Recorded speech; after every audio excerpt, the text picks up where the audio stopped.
All right, part 2 of our story with Joshua and Micah and the special juice. Yeah, so fascinating.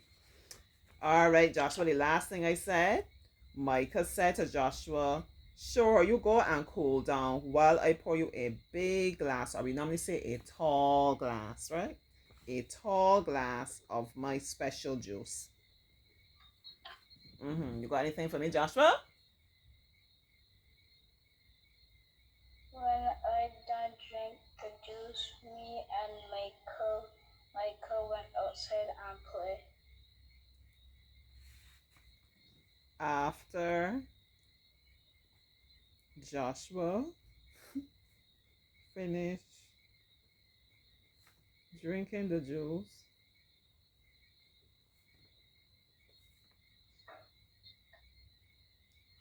he and Micah went outside and played.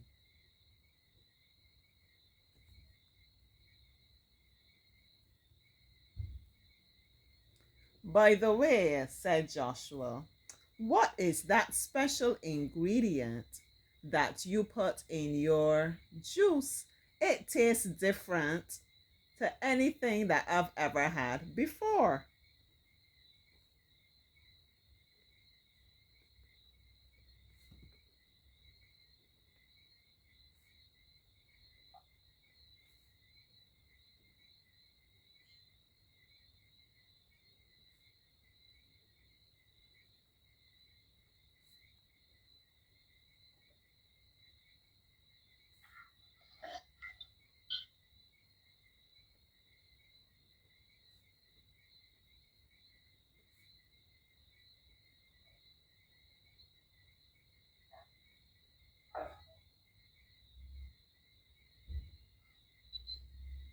All right, you got anything for me or no?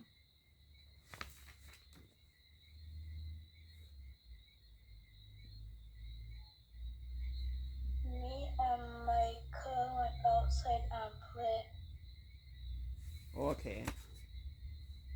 So we said they went outside and played, and Joshua wanted to know what's that special ingredient. And Micah smiled and said,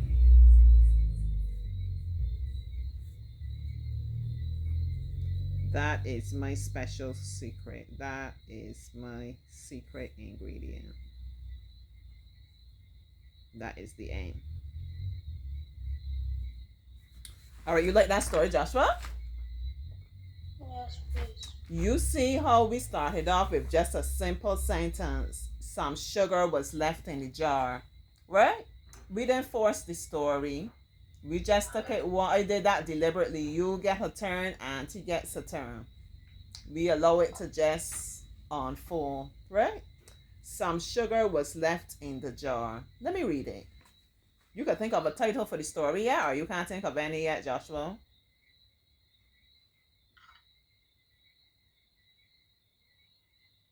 The open sugar. The opened sugar. The opened sugar.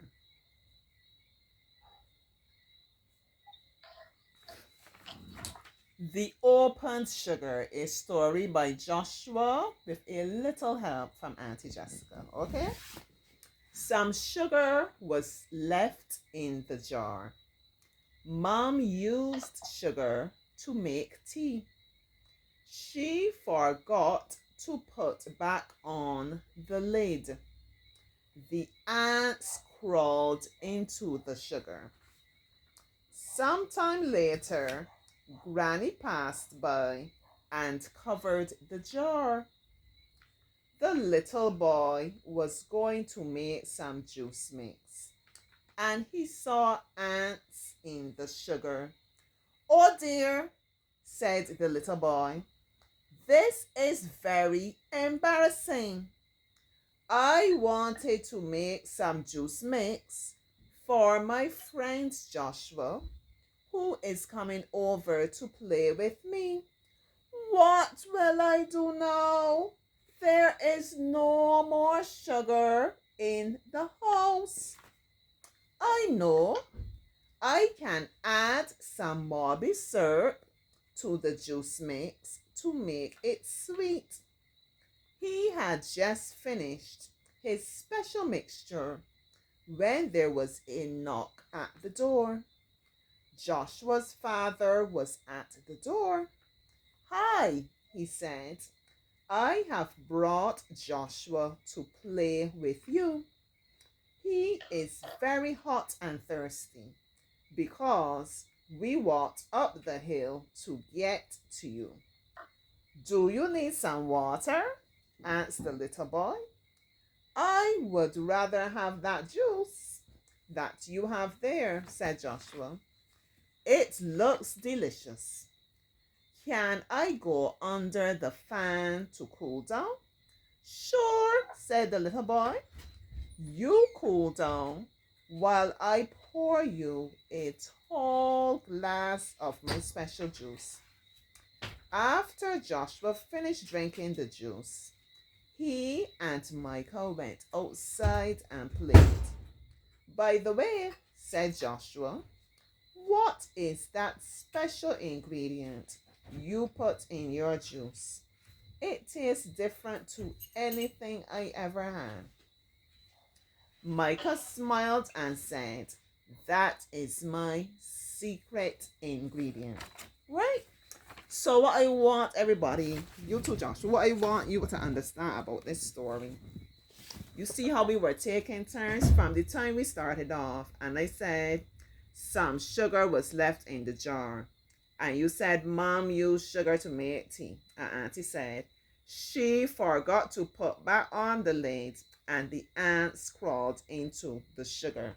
And from the time we talk about ants, I wanted it to be a situation like it would be embarrassing. Like suppose you went and you make something for somebody, you didn't realize that ants were in there, right? And then the person using the thing, the drink, the tea, whatever. But ants, imagine how you would feel. Josh, you would feel embarrassed, right? Or somebody come to your house and you made something for them. Like, well, Joshua don't clean his house, look. A lot of ants. All, I don't want anything to eat or drink from Joshua again. Joshua, Joshua, he's not ready yet. He's not clean. That would be embarrassing. But look, we were taking turns. So while I had that in my mind and I went along, sometime later, Granny passed by and covered the jar. You know why? Granny had to cover the jar. If the jar was open all the time, from the time you come and see the open jar, you would say, I better look down in this jar to make sure no ants are in there because this jar was open all along. But when Granny come and cover the jar now, you might not be worried studying about ants because you expect the jar to be covered. So you might just come and open, dip in the spoon and do what you're doing. You might not be really paying that much attention. But when I put that part about Granny covered the jar and then Joshua came and Joshua said the little boy came to make the juice mix and instantly the little boy realized ants are in the sugar jar. So Auntie, this is where we use this expression. You got to pivot, that you got to be sharp, like things don't go as planned. You got to think about how you're going to twist around now. So Auntie said, well, Joshua bring it over as if the little boy noticed wanting their ants in this jar. I got to do it in a way now, like using the sugar is out of the question. So the little boy got to use something that can taste a bit different, So I brought him now the element about him using the Marby syrup. Saying once again, somebody's going to drink this thing and say, well, it kind of off. It tasting strange, You're supposed to have Marby and juice mix. And we went on. His friend Joshua is coming over. And then there was a knock at the door. And he said Joshua's daddy was at the door. No, Auntie got to study how to get it word saying that the little boy is going to be drinking. So Auntie introduced that part. The boy is hot and thirsty. Obviously, you're feeling hot and thirsty. You're going to want something to drink. And Joshua said the boy wants to drink water. I wanted that one time the boy would come and be offered to drink the juice. Joshua said the boy would drink water, which is fine. Because really when you're thirsty, nothing quenches your thirst like water. So there was Auntie pivoting once again.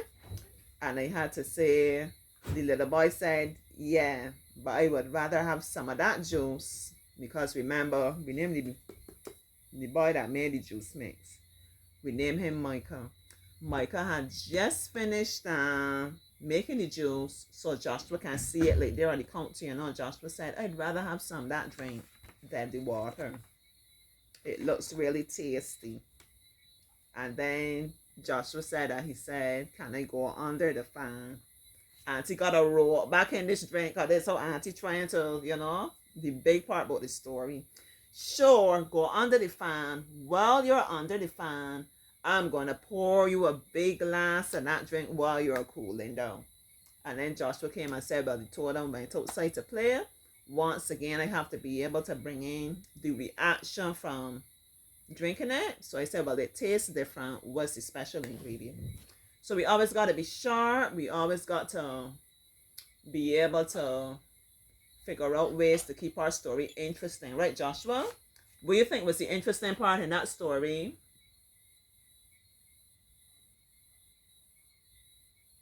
What you would say was the main part about the story?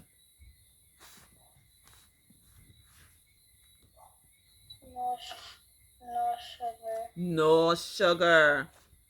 There was no sugar that we could use. So the big thing about it was how we would react, how we would adjust to the situation. You understand, Joshua?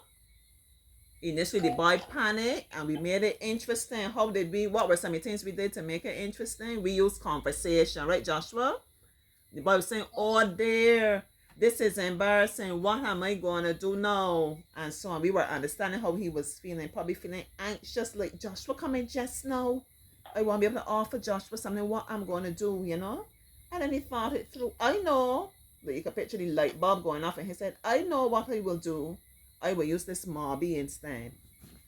So that was a very interesting exercise. I'm so fascinated that we started off with just that simple sentence, some sugar was left in a jar. So the name of that composition is The Open Sugar by Joshua.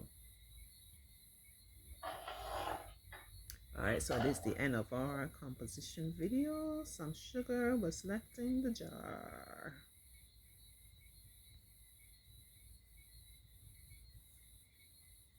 In the jar. Good job.